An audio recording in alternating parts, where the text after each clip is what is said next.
Sí, estamos aquí, como todos los miércoles, con la mesa de los expertos en opinión pública. Baja Mundis, ¿qué tal? Muy buenos días. Jorge, buen día. ¿Cómo estás?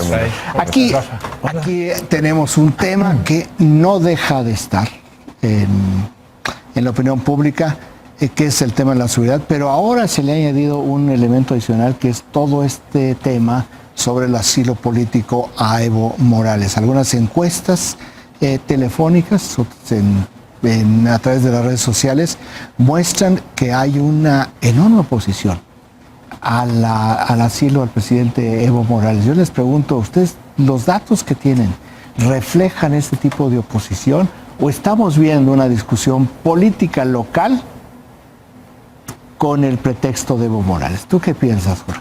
Bueno, creo que todavía, en el caso de nosotros apenas vamos a tener datos más recientes de encuesta en vivienda, pero me llama la atención el símbolo en que se puede convertir el asilo a Evo Morales. ¿Por qué? Porque tú recordarás que en 2006 lo que fue kriptonita para López Obrador fue la asociación con Hugo Chávez, con esta izquierda latinoamericana, izquierda bolivariana, y el asilo a Evo Morales puede, digamos, como despertar o revivir ese tipo de cosas. Y fue muy efectiva en ese momento. Entonces aquí la gran incógnita... O sea, sí fue muy efectiva esa vinculación. Le bajó inmediatamente, si tú quieres, no de una gran magnitud, pero sí le bajó 5 puntos de manera inmediata cuando empezó la negativa, ¿no? Entonces, creo que sí es uno de esos temas que vamos a ver. ¿Qué tanto vuelven? Si hay todavía había esas cenizas, digamos, sobre la asociación de López Obrador con esta izquierda bolivariana, si vuelve a renacer y vuelve, digamos, a articular pues temores de una clase media o de una clase alta acerca de cuál es el modelo del país, que había estado ya totalmente fuera de lugar. 2006 sí fue un tema, ¿no? López Obrador muy escéptico de la relación con Estados Unidos, inclinándose mucho más hacia América Latina. Y bueno, viendo el primer año de gobierno, la cercanía, digamos, con muchas de las políticas del presidente Trump, había quedado fuera, digamos, de la agenda.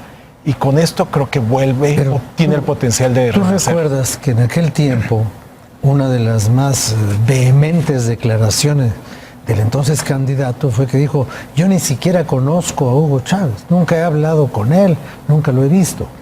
Ahora las cosas son muy diferentes.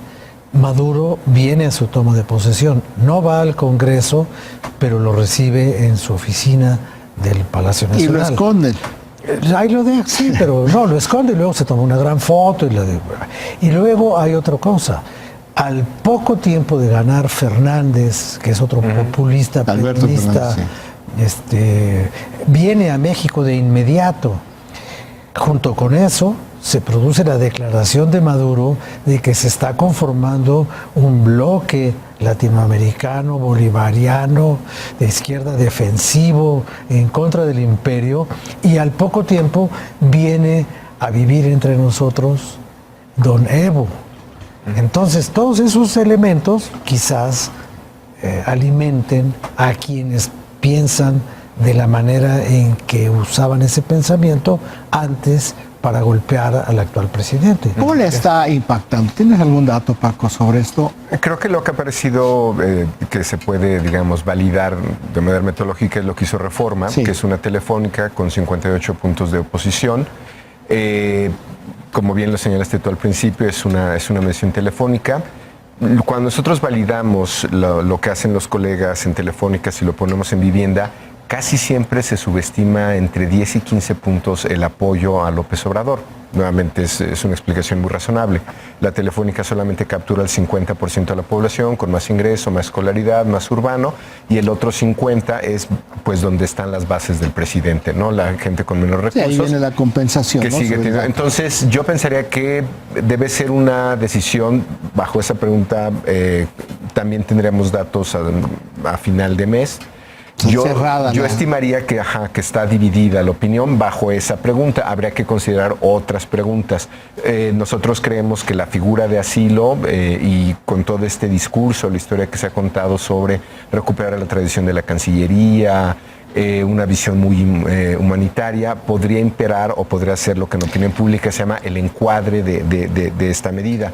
Creo que no hay todavía una definición muy clara de quién es Evo Morales. Es decir, si lo ven en redes, se está discutiendo todavía sobre si vale más su récord haciendo económico crecer, así es, o si importan más sus últimos años en los que pues hizo un referéndum y aún con ese referéndum la gente no aceptó que se quedara. Creo que es una historia que todavía la opinión pública no acaba de digerir. No es o sea, yo creo que el asilo de Evo tiene tantos seguidores como detractores. Pero cualquier cosa que haga el gobierno actual tiene seguidores y detractores, porque lo que yo veo desde hace mucho tiempo es que seguimos en la polarización. Hasta el desfile, por ejemplo, el señor Riva Palacio aplaude el furor ecuestre. Como foca. Foca aplaude el desfile. No aplaude como foca, pero le gusta, dice qué bonito se ve que los caballos y todo. Otras personas podrán decir, ¿y para qué tenemos que traer caballos desde Chihuahua? Es que no hay suficientes aquí. Pero, a ver. No, o sea, pero lo que quiero decir es esto.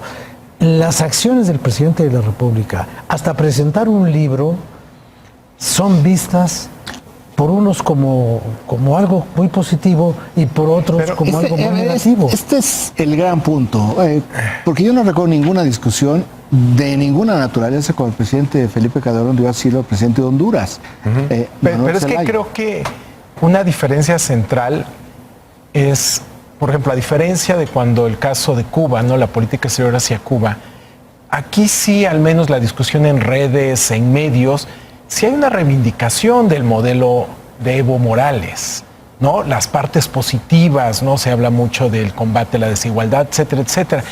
Creo que en otras circunstancias, o como lo de Honduras, eso no era de lo que se hablaba. Se hablaba de el apego a los principios de no intervención, el respeto a la autodeterminación de los pueblos, etcétera. Era un tema estrictamente de política exterior.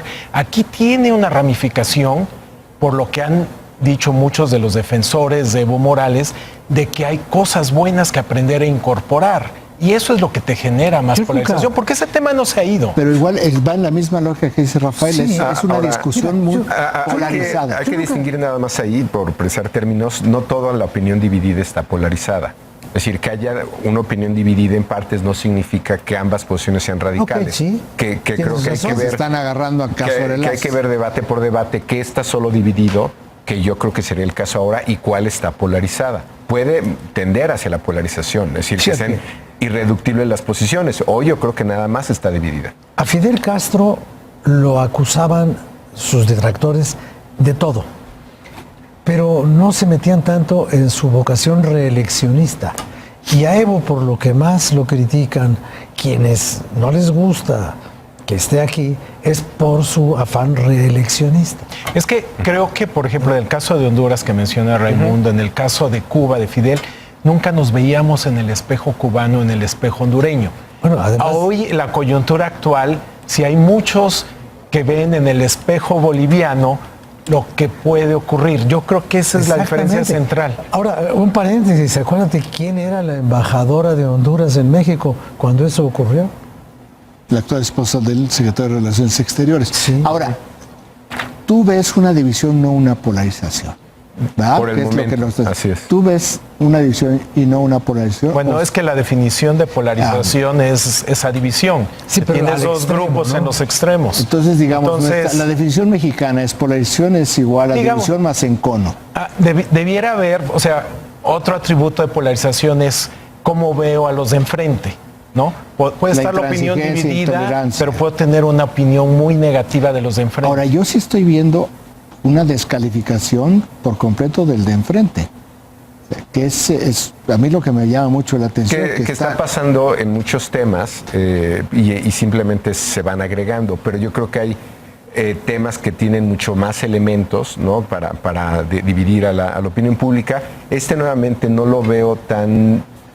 Sobre todo porque la política exterior, como lo decía Javier el otro día, no es así de nuestras mayores preocupaciones, y yo creo que habría gente que incluso simpatizaría con las posiciones de Evo Morales, a diferencia de otros ejemplos que podemos tener. Nuevamente, yo no creo que todo el mundo vea a Evo Morales como un radical, en eso hay discusión. No, Pero Evo Morales ya dejó de ser una materia de política exterior, porque la política exterior no te la encuentras comiendo en la calle de Colima.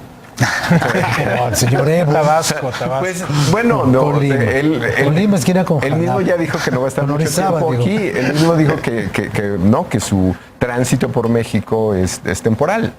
Veremos, es una historia todavía por suceder. Sí, claro. Lo que estamos viendo en la arena pública mexicana. Pero el hecho de que lo discutamos ya es muy sintomático. Claro. ¿No? Creo que lo estamos analizando, ¿no? Eso tratamos de hacer. Yo creo que el único antecedente de lo que yo he leído que ha ocurrido con un asilo tan polémico fue cuando llegó Trotsky a México. Y entonces, en el gobierno del general Cárdenas, que era un gobierno declaradamente con vocación socialista, hasta la educación tenía por constitución la obligatoriedad de pensar con el socialismo.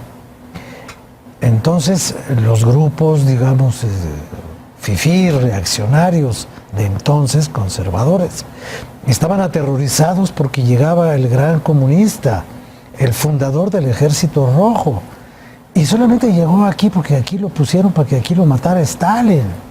No, pero no lo aceptó México para que mandara a Ramón Mercader Stalin aquí. No, hubiera pasado en cualquier país. Pero puede ser un buen ejemplo, porque aún hoy sigue habiendo versiones de la vida de Trotsky. O sea, hay una versión rusa. No sé si han visto la serie de Trotsky. Sí. Es la versión rusa de la vida de Trotsky, que no corresponde con muchas otras historias. Hoy se sigue. La versión del asesinato de Trotsky que recibió un amigo mío que estudió en la Universidad Lumumba.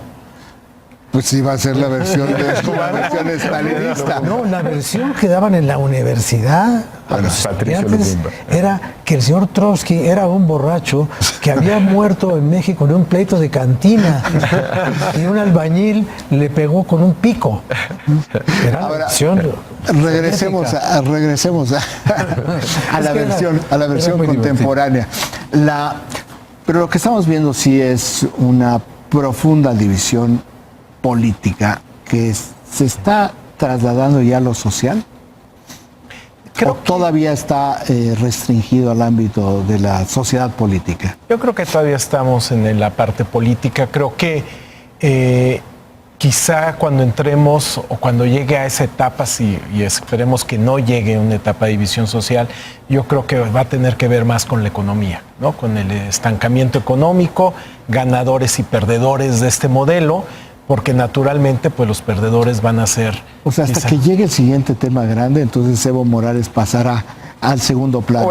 Ya será un tema de Bolivia. O es temático, ¿no? Hay algunas discusiones que siguen en el ámbito solamente político, hay algunas que ya yo creo que sí han trascendido a lo social. Por ejemplo, todo el tema de la discusión racial, si vamos a empezar a utilizar términos raciales para referirnos entre nosotros tú te ves un poco caucásico, ¿no? Por lo tanto... exacto, por lo tanto tú eres parte de, sí, ¿no? Sí. Alguien más se ve más mestizo. Eso es social. Y yo creo que esa es una de las... Estamos abriendo una caja de Pandora que no deberemos hacer. Pero ahí es activar identidades, ¿no? Ahí también que encaja Evo. No tenían relevancia. Ahí, por ejemplo, también encaja Evo, porque Evo es un hombre que tiene en los 3 o 4 ritornelos de su oratoria, a veces incomprensible, porque es un hombre que se sale de los temas y ramifica mucho su discurso. Pero en el centro de todo el discurso de Evo es: yo soy indio, yo soy puro, yo soy que son honesto. Términos que digamos, INEGI no los pregunta, como recordarán está en el censo de Estados Unidos, pero en México no se pregunta. Nosotros hemos hecho el ejercicio y aquí más del 60% se considera mestizo. Y aquí pero además, pero es la definición de etnicidad. Aquí en el censo se miden con la lengua que hablas, si hablas otra lengua, ¿no? Porque la lengua es una parte central, digamos, de la etnicidad. Un poco podemos decir, para concluir, que no debemos de abrir puertas que después no sepamos cómo cerrar. Jorge, buen día. Paco Abundis, gracias por estar aquí con nosotros. Son las 7 de la mañana con 48 minutos. Vamos a ir a un corte y regresamos.